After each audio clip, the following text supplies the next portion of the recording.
is it a good time to open up a fitness studio right now, given the bubble? So you guys, I wrote an article about the fitness bubble.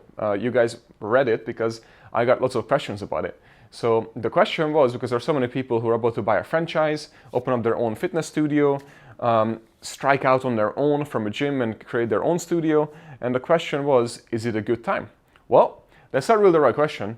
Is it a good time for you would be a better question. Or if because there's no such a thing as good or bad time. I mean, there's always, good or bad. But if your business is different than any other fitness studio out there, then yes, it's a good time to open up a studio, even if it's the bubble.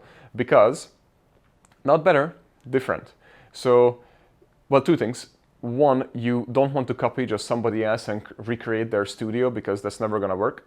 I mean, it will eventually, until you go out of business when the bubble crashes and people don't want to train, but it needs to be completely different. And then you have a good business, open it up, and then you're good to go. But of course, do your due diligence, which I have already created an episode about this, and I'm going to create a class on our university for gym owners that you guys can have. And in that, I explain exactly when, how, and where to open, and what are the due diligence that you need to do in order to able to open up your business successfully and make profit in month one. So that will be my number one goal, to create a class for you guys pretty soon. But in the meantime, one thing is where you don't want to be. You don't want to be the middle. The middleman is the worst. You either want to be on the bottom of the barrel, meaning the cheapest that it can be, although now it could be really tough. But if you're able to figure it out how to be the cheapest and give them the most services, and the best service, then you're gonna win. You're gonna have a gold mine. Now, if you, or the opposite of that, you create the absolutely amazing and charge premium, the highest price ever, which basically what we do, then you're also going to kill it. But in between, in the middle, it's the worst. You don't want to be there, because especially in this bubble, because everybody is there and nobody's making money. It might look like from the outside that they're making money, but in reality, they do not. So make sure that you're either on the bottom or on the top, okay? And then it's a good time to open up a studio. That's basically the bottom line, okay? Question 3. Question 3 is similar to question 2, but this is about strictly when to open up a second studio. I get this question all the time, like all the time. And what it is, because so many people have one studio, and what I have learned, that most people want to open up their second studio to make more money. And right away, because their first one is not as good. But guys, if your first one is not as good, the second one won't be better.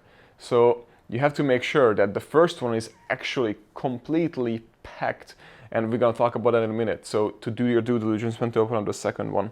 So for example, want to open up your second studio. First of all, why do you want to do that? What's your end game, right? What's the goal? Answer that question, put it on paper.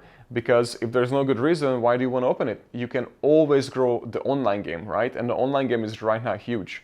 But let's put down the due diligence on paper when to open up a second one, okay?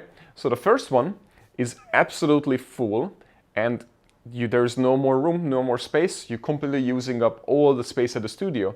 So is there a chance to expand maybe a little bit bigger? Or you don't want to, because your model is, let's say, 750 square feet, and that's how you operate, and now you're just gonna ready to open up a second location. If that's the answer, then go ahead and do that, right? If it's completely full and it's making tons of money, then yes. But what does that mean? It's making tons of money. Is it the right amount of money? And is it enough money? Are you breaking even? Are you able to pay yourself 6-7 figures? I'm sorry, it's probably 6-5 figures, but if it's one single studio. But the question is, so did you max out everything? Do you have supplement sales, clothing sales, coaching, online coaching? There are so many hybrid models right now. We're even launching ours. We've been working on it for a year.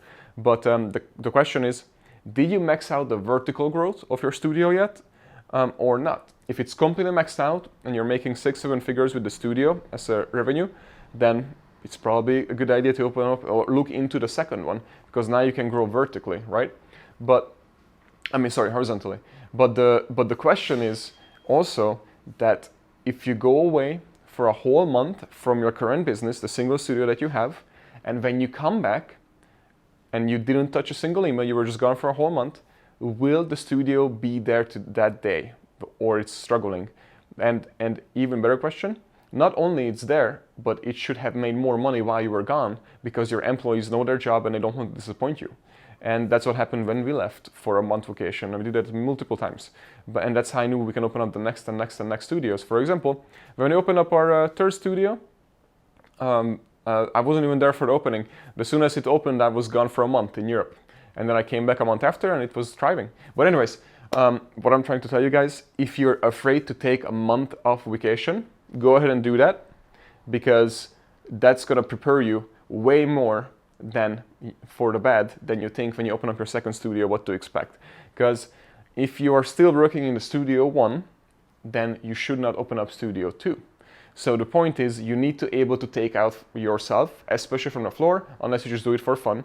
But if you're contributing good amount of money for studio 1, then it's not good. You need to replace yourself first, completely get out of studio 1, have enough money in the bank to be able to pay for the whole year for the second studio if something goes bad, and then have enough income that even if it's over a year, then the first studio can pay the second studio completely and live off of it, right?